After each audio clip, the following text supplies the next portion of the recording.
नमस्कार, खबर उत्तराखंड देख रहे हैं आप और मैं हूं आपके साथ ज्योति। मुख्यमंत्री पुष्कर सिंह धामी 1 दिवसीय चमोली दौरे पर गोपेश्वर पहुंचे। वहां उन्होंने गोपेश्वर बस स्टेशन से पुलिस मैदान तक आयोजित विशाल रोड शो में प्रतिभाग किया। आपको बता दें कि मुख्यमंत्री के रोड शो में अपार जन सैलाब उमड़ा। जगह जगह भारी संख्या में उनके चाहने वालों की भीड़ देखने को मिली। वहीं आपको बता दें कि इस दौरान लोगों ने पुष्प वर्षा करते हुए उनका भव्य तरीके से स्वागत किया। मुख्यमंत्री ने रोड शो में शामिल सभी लोगों का आभार भी जताया।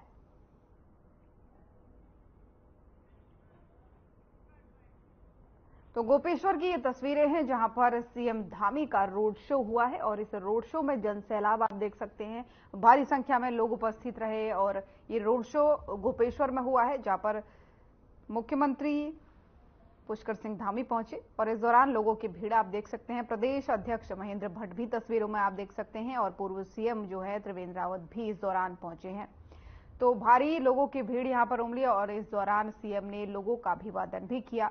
लोगों ने सीएम पर पुष्प वर्षा की और अब की बार एनडीए 400 पार का नारा भी इस दौरान सीएम पुष्कर सिंह धामी ने दिया।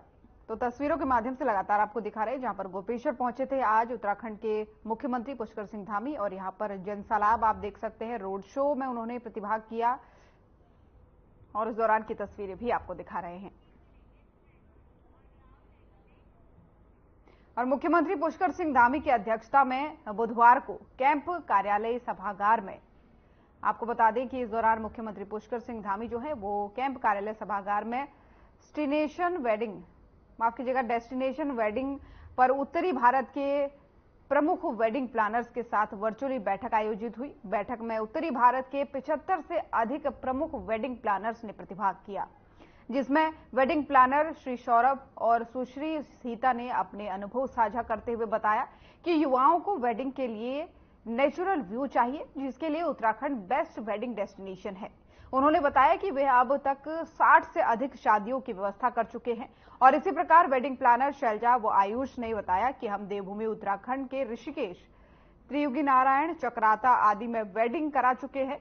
बैठक के दौरान सीएम धामी ने कहा कि वेडिंग प्लानर्स द्वारा वेडिंग डेस्टिनेशन के संबंध में जो सुझाव दिए गए हैं उन्हें जल्द ही अमल में लाया जाएगा।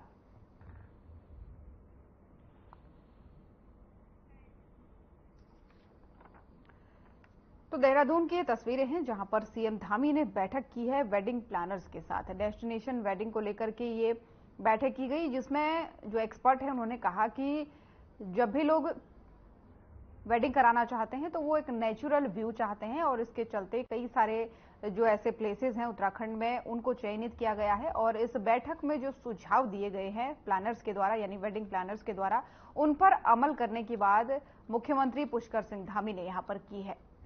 और इस बैठक के दौरान की तस्वीरें भी आपको दिखा रहे हैं जहां पर खुद मुख्यमंत्री पुष्कर सिंह धामी उपस्थित रहे और जो भी डेस्टिनेशन वेडिंग के लिए जो वेडिंग प्लानर्स होते हैं वो सभी वर्चुअल तरीके से जुड़े, जिनकी तस्वीरें आप देख सकते हैं इस वक्त। इन तस्वीरों में जो है वो सभी वेडिंग प्लानर्स हैं जिन्होंने आज मुख्यमंत्री पुष्कर सिंह धामी के साथ बैठक की है।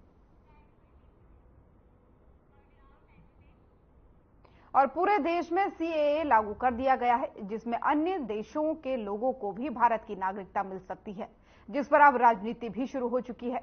बीजेपी के नेताओं की अगर माने तो उनका कहना है कि प्रधानमंत्री नरेंद्र मोदी के नेतृत्व में देश आगे बढ़ रहा है। विपक्ष का कहना है कि सीएए लागू करना खासकर लोकसभा चुनाव से पहले कहीं ना कहीं बीजेपी का तुष्टीकरण सामने आता है, क्योंकि बीजेपी के पास 10 साल रहे हैं, लेकिन उन 10 सालों में बीजेपी ने सीएए लागू नहीं किया।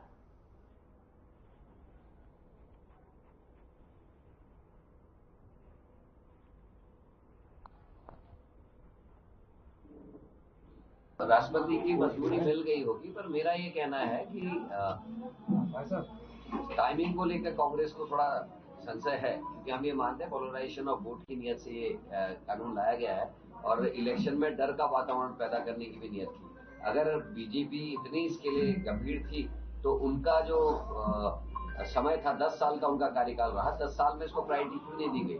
2019 में तो मैनिफेस्टो में भी रखा था, 2019 से 2024 आ गया, 24 में भी चुनाव जब मुहाने पे खड़ा है तब इसको लेके आया है। इससे इनकी नियत पर हमको शंका है और क्या इसके अंदर ये चीजें और ऐड करेंगे या घटाएंगे वो देखने वाले। देखिए, सबसे पहले तो मैं देश के प्रधानमंत्री नरेंद्र मोदी जी का और जो खुद भी लौह पुरुष से कम नहीं है, अमित शाह जी का मुझे उनका बयान याद आता है। उन्होंने कहा था कि चुनाव से पहले हम सीए लागू करेंगे, और सीए लागू हो गया है। उसके लिए मैं अमित शाह जी को, मोदी जी को, नेतृत्व को बधाई देता हूं, शुभकामनाएं देता हूं। और जो लोग हल्ला मचा रहे थे कि सीए लागू होगा तो ऐसा हो जाएगा, वैसा हो जाएगा, कहीं किसी ने परिंदा तक कहीं नहीं हिला। देखो, ये सब चीज मुझे लगता है कि इस वक्त जिस तरीके से इस चीज को कर गया, इससे पोलराइजेशन की राजनीति जो भाजपा हमेशा करते हुए आई है, उससे वो करा, क्योंकि उनको लगा कि अब लोकसभा में उनके मुद्दों के साथ चुनाव में जाएंगे, वो क्या बोलेंगे कि हमने युवाओं को रोजगार कितना दिया, हमने महंगाई कितनी कम करी, हमारे उसमें भ्रष्टाचार कितना कम हुआ। तो ये सब मुद्दों से भटकाने के लिए उन्होंने जो ये अभी सीए लागू करा, उसका केवल एक कारण वही है कि आपको जो मुद्दों से लोगों को भटका के इस पे जाना है। और कांग्रेस पार्टी ने उत्तराखंड की 5 लोकसभा सीटों में 3 लोकसभा सीटों पर प्रत्याशियों के नाम की घोषणा कर दी है, जिसके बाद से कांग्रेस प्रदेश अध्यक्ष करण माहरा की पहली प्रतिक्रिया सामने आई है। करण माहरा ने कहा है कि जिन प्रत्याशी को हमने मैदान में उतारा है, उनको किसी उम्मीद से ही उतारा गया है। और इसी तरह पौड़ी लोकसभा सीट से मैदान में उतारे गए जो प्रत्याशी हैं, गणेश गोदियाल कांग्रेस पार्टी के पूर्व प्रदेश अध्यक्ष रहे हैं। पार्टी के इंटरनल सर्वे में उनका फीडबैक भी काफी अच्छा रहा है। कांग्रेस प्रदेश अध्यक्ष करण माहरा ने अल्मोड़ा संसदीय क्षेत्र का जिक्र करते हुए कहा कि बीजेपी प्रत्याशी अजय टम्टा को लेकर वहां खासी नाराजगी लोगों में है। ऐसे में कांग्रेस के प्रत्याशी प्रदीप टम्टा को अल्मोड़ा की जनता आशा भरी नजरों से देख रही है।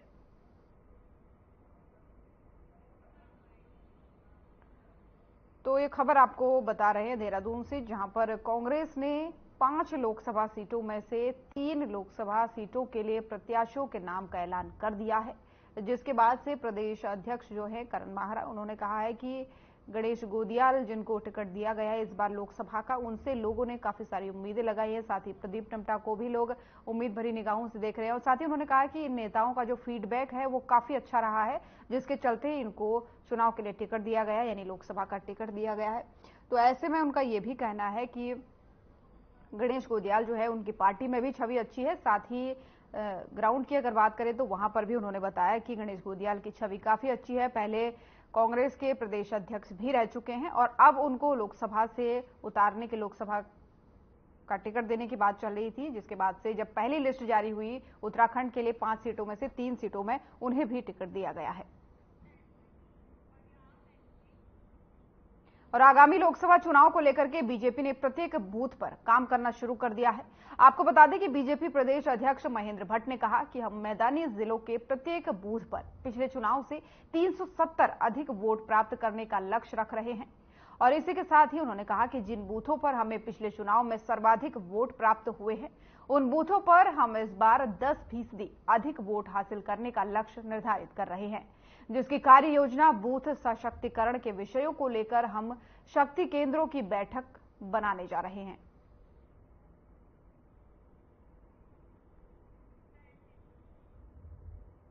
तो देहरादून से आपको एक खबर बता रहे हैं, जहां पर लोकसभा चुनाव नजदीक है और अब तैयारियों में लगातार राजनीतिक पार्टियां जुटी हुई हैं। इसी कड़ी में बीजेपी जो है वो भी तैयारियों में जुटी हुई है। बीजेपी का कहना है कि प्रत्येक बूथ पर हमने काम करना शुरू कर दिया है, क्योंकि इस बार बीजेपी का जो स्वतंत्र लक्ष्य है, अपना खुद का लक्ष्य है लोकसभा सीटों का, वो 370 पार का है। और बात करें अगर गठबंधन एनडीए की, तो एनडीए का जो नारा इस बार बार प्रधानमंत्री हो चाहे अन्य नेता हो, वो लगातार मंचों से कहते आ रहे हैं कि अब की बार एनडीए 400 पार और बीजेपी 370 पार। तो इसको भुनाने की कोशिश में लगातार जो है प्रयास किए जा रहे हैं। तैयारियां जो है जोरों पर चल रही हैं लोकसभा चुनाव की, और इसी कड़ी में उत्तराखंड में भी लगातार तैयारियां चल रही हैं। और बीजेपी का कहना है कि हर बूथ स्तर पर जो है कार्यकर्ता काफी सक्रिय होकर के काम कर रहे हैं।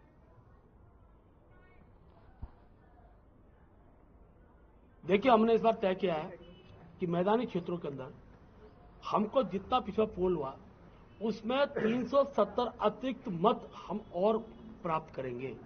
डॉक्टर श्याम प्रसाद मुखर्जी को श्रद्धांजलि देने का हमारा केंद्रित लक्ष्य है। ऐसे बूथ पे जहां हमको सर्वाधिक वोट पड़ गया तो वहां 10% अधिक मत हमको प्राप्त हो, इसकी हमने रचना बनाई है। बूथ सशक्तिकरण के विषय को लेकर शक्ति केंद्रों की बैठकों में इन विषयों को आगामी दिनों में हम देने वाले हैं।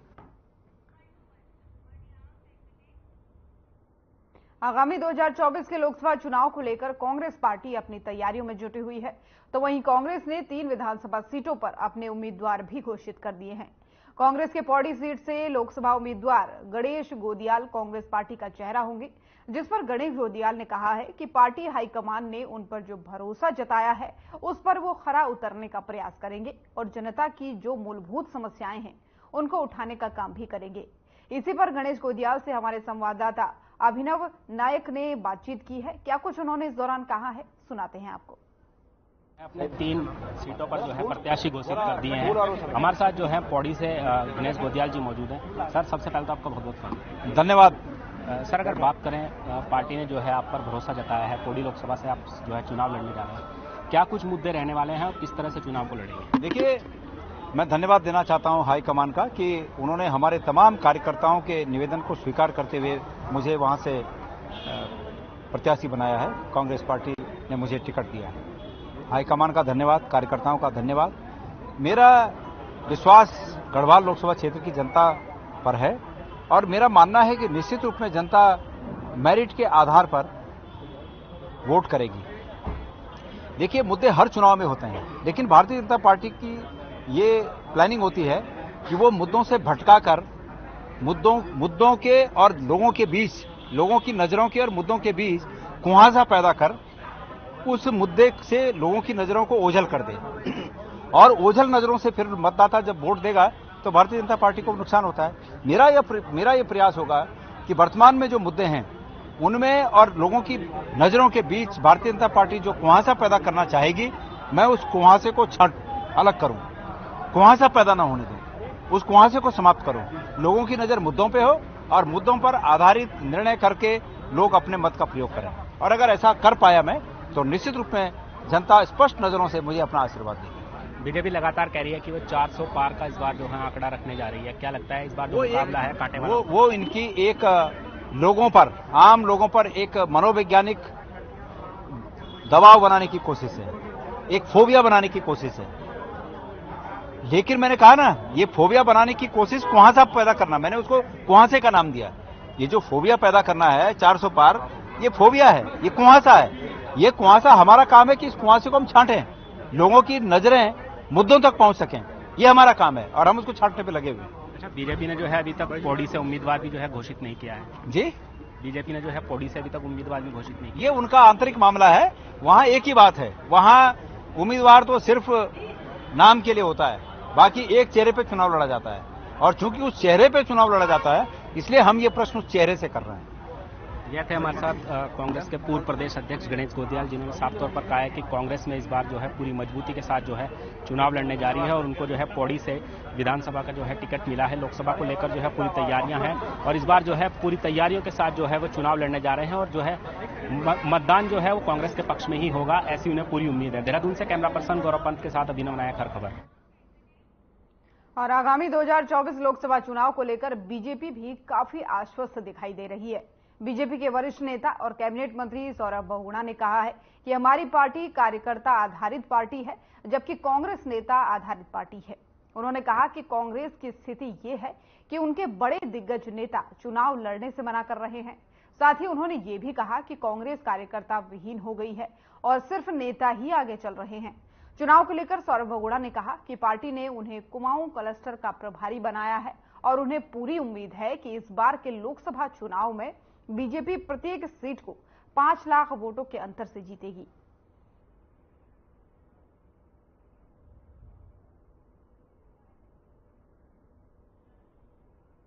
देखिए, मैंने परसों भी एक प्रेस कही थी, हल्द्वानी में करी थी, जब मैं प्रोग्राम में था। मैंने वहां पे एक बात कही थी कि कांग्रेस और बीजेपी में सबसे बड़ा अंतर एक ही है कि कांग्रेस जो है वो नेता बेस्ड पार्टी है और हम एक कार्यकर्ता बेस्ड पार्टी है। अब समस्या कांग्रेस के पास सबसे बड़ी आज के दिन ये हो गई, कार्यकर्ता थे नहीं और नेता चलते जा रहे हैं, तो ना कार्यकर्ता बचे ना नेता बचे। जिस तरीके से आप देख रहे हैं कि सारे जो इनके प्रमुख नेतागण हैं सबने चुनाव लड़ने से मना कर दिया। मैंने माननीय पूर्व मुख्यमंत्री हरीश रावत जी का भी स्टेटमेंट सुना कि मैं चुनाव नहीं लड़ना चाह रहा हूं। तो सबको writing on the wall clearly दिख रही है कि भारतीय जनता पार्टी 5 सीट बहुत भारी बहुमत से जीतने जा रही है। मैं कुमाऊं के एक क्लस्टर का प्रभारी भी हूं, 2 सीट का इंचार्ज हूं और मैं वहां पे लगातार लोगों के बीच में हूं।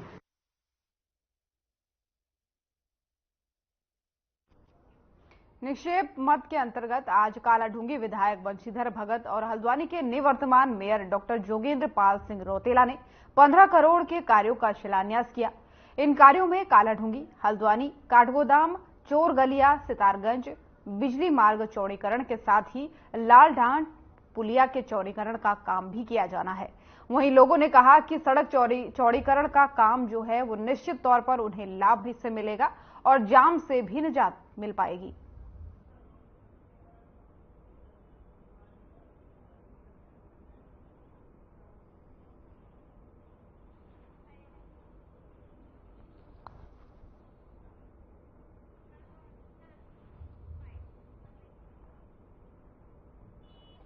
सर, ये तो बहुत जरूरी विषय था और काफी लंबे समय से रुका हुआ था। माननीय विधायक जी का हम धन्यवाद करते हैं कि आए दिन कालाढूंगी चौराहे से लेकर ऊंचा पुल तक का लगातार जो जाम की समस्या बनी हुई है, अब यहाँ पर क्षेत्रीय लोगों को इसका बहुत बड़ा फायदा होगा।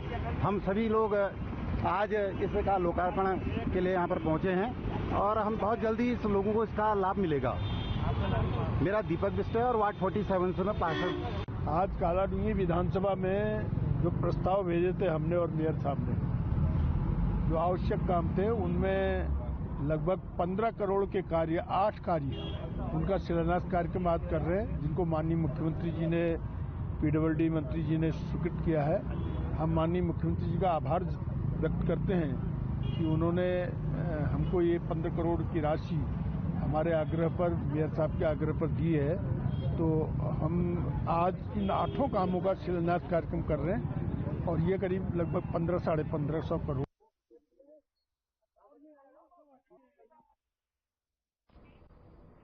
उधमसिंह नगर जिले के पुलभट्टा थाना के अंतर्गत भारत तिब्बत सीमा पुलिस बल के जवानों ने फ्लैग मार्च किया।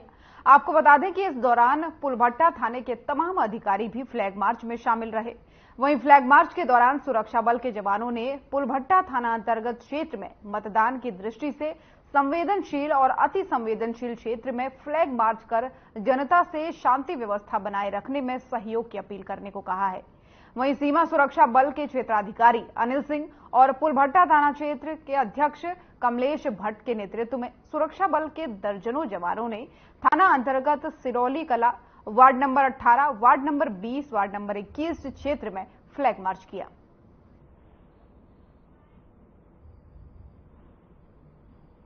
उत्तराखंड में भारत तिब्बत सीमा पुलिस बल की लगभग 10 कंपनी या 2 बटालियन इस समय जो लोकसभा इलेक्शन के एडवांस में आई हुई है, उसमें फ्लैग मार्च, एरिया डोमिनेशन और नाका ड्यूटी अभी हमारे ट्रूप्स के द्वारा की गई है, जिसमें हमारा और पुलिस का एक कोऑर्डिनेटेड जो है ड्यूटी चली हुई है और दोनों का उद्देश्य है कि सद्भावना से और अच्छी तरीके से आगामी इलेक्शन को संपूर्ण कराना। किसी भी तरीके की कोई इस तरीके की घटना ना हो कि जैसे हल्द्वानी वाला जो है हमारे कुछ दिन पहले इंसिडेंट हुआ है।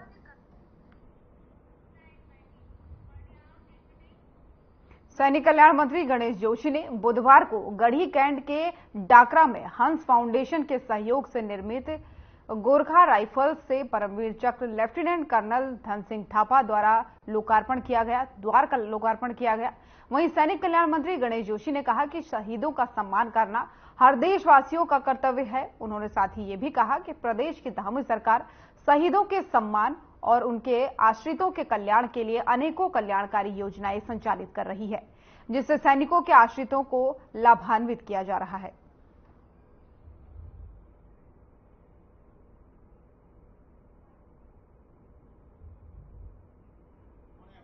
आज परमवीर चक्र विजेता लेफ्टिनेंट कर्नल धन सिंह थापा, क्योंकि आपने देखा होगा कि मैं खुद पूर्व सैनिक हूं, 76 से लेकर 83 तक मुझे भी देश की सेना में रहकर सेवा करने का मौका मिला है और सैनिकों के भी किसी भी कार्यक्रम को मैं मिस नहीं करता हूं और मेरे द्वारा कई द्वार सैनिकों के सम्मान में बनाए गए हैं, सैन्य धाम का निर्माण कर रहे हैं।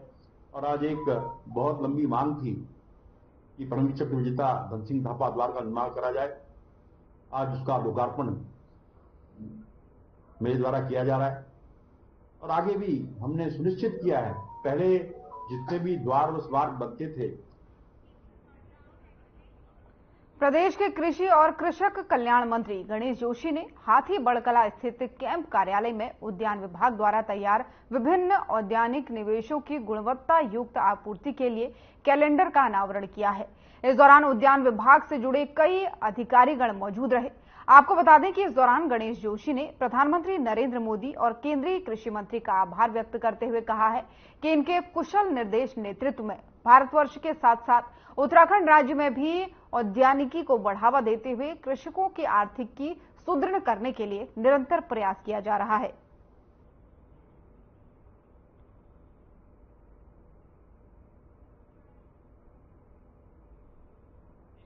देखिए, भारत एक कृषि प्रधान देश है।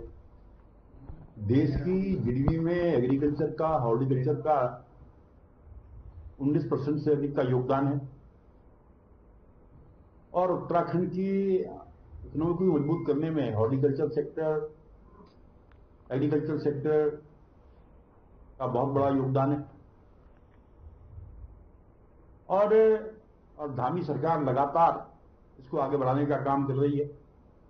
जहां हम 50,000 पॉलियो हाउस लगाने जा रहे हैं, एप्पल मिशन में 800 करोड़ की व्यवस्था हमने की है, न्यूट्रिशन में 73 करोड़ रुपए की व्यवस्था हमने की है। और अक्सर देखने में आता है कि बीज जो है किसान के प्राण होते हैं।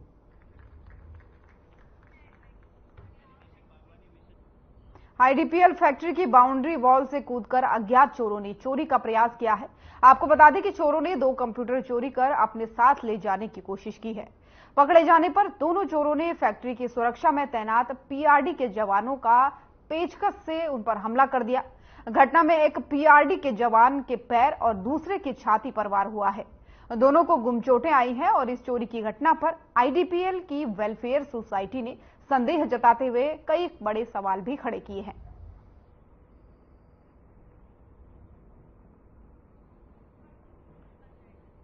तो ऋषिकेश से आपको एक खबर बता रहे हैं जहां पर आईडीपीएल फैक्ट्री में चोरी की वारदात सामने आई है। रंगे हाथों 2 चोरों को पुलिस ने दबोचा है, जिसके बाद से कंप्यूटर चोरी करने की कोशिश ये लोग कर रहे थे। इनकी कोशिश को नाकाम कर दिया गया और साथ ही साथ पुलिस ने इन्हें रंगे हाथों धर भी दबोचा। तस्वीरें भी आपको लगातार दिखा रहे हैं जिसमें पुलिस वाले आप देख सकते हैं आईडीपीएल की फैक्ट्री में ये चोरी की घटना होने वाली थी और चोरों को दबिश देते हुए रंगे हाथों दबोच लिया गया। और पुलिस को एक बड़ी सफलता भी पुलिस की मानी जा सकती है, क्योंकि चोरी करने से पहले ही पुलिस ने दोनों चोरों को दबोच लिया और अपनी हिरासत में उन दोनों चोरों को ले लिया। कंप्यूटर चोरी करने की कोशिश कर रहे थे, लेकिन उससे पहले ही ये पुलिस ने इन्हें धर दबोचा। और सोमेश्वर विधानसभा के खाई कटूटा और कोयराला गांव के ग्रामीणों ने लोकसभा चुनाव बहिष्कार की चेतावनी दे दी है। दरअसल पानी की मांग को लेकर के ग्रामीणों ने सोमेश्वर मजखाली मोटर मार्ग पर सांकेतिक जाम लगाया और चुनाव बहिष्कार के नारे भी लगाए। ग्रामीणों का कहना है कि जल जीवन मिशन के तहत खाई कट्टा और कोयराला गांव को रणखीला पंपिंग योजना से जोड़ा जाना है। ग्रामीणों का कहना है कि रणखीला पंपिंग योजना से रणखीला क्षेत्र में पर्याप्त पानी आपूर्ति नहीं हो पा रही है। ऐसे में खाई कट्टा और कोयराला गांव में योजना का लाभ नहीं मिल सकेगा, जिस पर ग्रामीणों की मांग है कि उनको भदुआ खेत गधेरे से पानी दिया जाए। और वहीं ग्रामीणों ने मांग पूरी नहीं होने पर लोकसभा चुनाव का बहिष्कार किए जाने की भी चेतावनी दी है। हमारा ग्राम कोयराला और ग्राम खैकटा में पानी की बहुत किल्लत है और इस बीच हर घर नल की जो स्कीम आई थी उसके तहत हमारे गांव में एक स्कीम सैंक्शन हुई थी, मगर वो कानूनी नहीं हुई क्योंकि बीच में ऑब्जेक्शन आ गया था। उसके बाद हमने यहाँ के इनके विभागीय अधिकारी को बता के दूसरी जगह स्रोत दिखाया, लेकिन उस पर अभी तक कोई एक्शन नहीं हुआ। इसलिए हमारी अब ये डिमांड है कि यदि हमको टाइमली हमको पानी नहीं मिलेगा तो इस बार हम अपने चुनाव का बहिष्कार करेंगे। हमारे वहाँ पानी की बहुत ज्यादा दिक्कत है। सारी महिलाएं यहाँ पर इकट्ठा हुई हैं। अभी 10 मिनट हमने जाम लगाया। यहाँ पानी की बहुत ज्यादा दिक्कत है। सुबह उठ के हमने बच्चों को छोड़ के इधर उधर जाते हैं, नौले से पानी लाना पड़ता है। गर्मियों में तो 4 दिन दिक्कत सभी जगह होती है, लेकिन हमारे वहाँ कोयराला, खड़कट्टा और दमतोला में बहुत ज्यादा दिक्कत है। इसलिए हम सरकार से यही मांग कर रहे हैं कि हमें पानी जल्दी से जल्दी दिला दें, तभी हम हमारे गांव में एकता है कि तभी हम वोट देंगे, नहीं तो वोट नहीं, पानी नहीं तो वोट नहीं।